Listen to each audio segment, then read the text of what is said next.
33 বছর কাটল, কেউ কথা রাখেনি।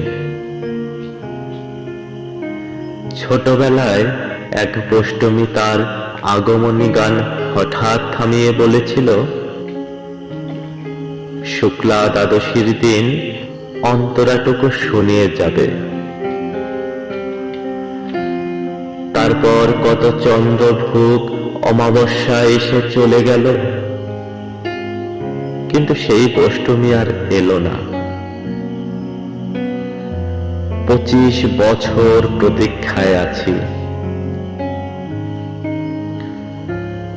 মামা বাড়ির মাঝি নাদের আলী বলেছিল, বড় হও দাদা ঠাকুর, তোমাকে আমি 3 প্রহরের বিল দেখাতে নিয়ে যাব।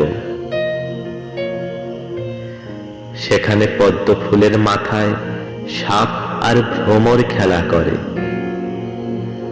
নাদের আলী, আমি আর কত বড় হব? আমার মাথা এই ঘরের ছাদ ফুঁড়ে আকাশ স্পর্শ করলে তারপর তুমি আমায় 3 প্রহরের বিল দেখাবে? একটাও রয়্যাল গুলি কিনতে পারিনি কখনো। লাঠি লজেন্স দেখিয়ে দেখিয়ে চুষেছে লস্কর বাড়ির ছেলেরা।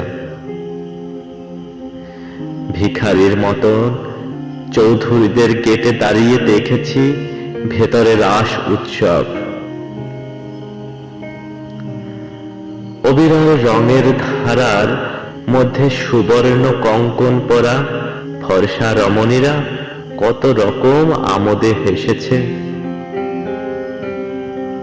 আমার দিকে তারা ফিরেও চায়নি।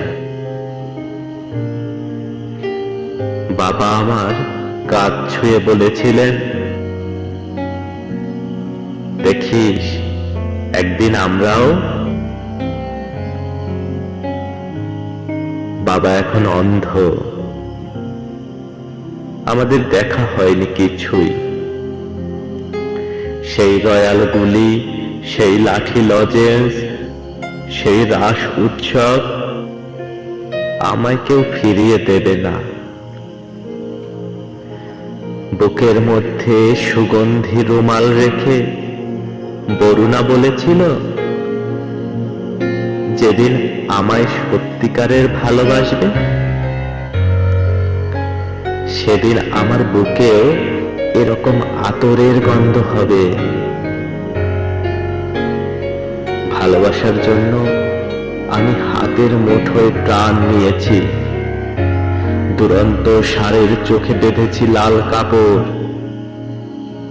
বিশ্ব সংসার তন্ন তন্ন করে খুঁজে এনেছি 108টি নীল পদ্ম। তবু কথা রাখেনি বরুণা। এখন তার বুকে শুধুই মাংসের গন্ধ। এখনো সে যে কোনো নারী। কেউ কথা রাখেনি। 33 বছর কাটল, কেউ কথা রাখেনি।